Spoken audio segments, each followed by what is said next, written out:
Assalomu hurmatli yurtdoshlar. Mana 5-noyabr sanasi 2025-yil ostida bitta manzarani ko'rsatib o'taman. O'zimiz bog'da bo'layotgan olmalar, bu ro'za guli. Mana qattiq shamol bo'lyapti, lekin hali mevasi bir dona ham to'kilgani yo'q. Eng chidamli olma shu bo'ladi. Mana Odamlar qolib ko'rsatib. Olmalarimiz holatda bittadan boshqa bergan do'stlar. O'zbekiston barcha hududlarida ayoladi. Mana eng issiq joylarda ham shu holatda bo'ladi. Xudo xolasa 3-4 kundan keyin terim jarayonlarini ham qo'yamiz. Mana pastdan ham olib ko'rsatadi bu mevani holatlariga bittadan baho beriladi. Mehnatlarimizga bittadan like bosib. Buni olmani ko'chatlaridan ko'paytirib qo'yganmiz. Kimga qiziq bo'lsa, bemalol kelib bog'lanib kelishlari mumkin. O'zimizda bo'layotgan ishlar Quva tumanida.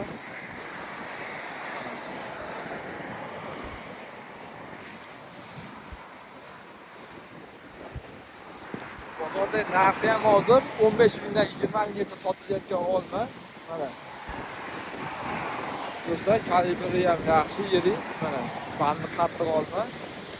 Ancha-muncha turkilmaydi, shamol bo'lsa ham. -5 gradusgacha bu olma shoxida turaveradi. Mana. Ko'rib qo'yinglar. Bir tutda 25-30 kilogacha meva bor. Hayvon tagligi 109 padoyda bo'ladi. Mana. Yo'qlarni ham olib ko'rsatib qo'ying. Bitta bu joyi emas, hamma joyi mana. Hamma tutida shunaqa meva bor. Mana. Olmadan bog' qilmoqchi bo'lganlar uchun faqat shu olmani tavsiya qilamiz. Eng kechki olmalardan mana oktyabrga o'tib, noyabrlar boshida teriladi. Mana. Masalasiga ham gap yo'q. Kimga qiziq bo'lsa, kelaverasizlar. Bog'ini ham ko'rsatib o'tamiz. Umumiy holati. Mana. Rangiga baho beriladi do'stlar, bu olmani. Dehqonga ham omad deb yozib ketamiz kommentariyada.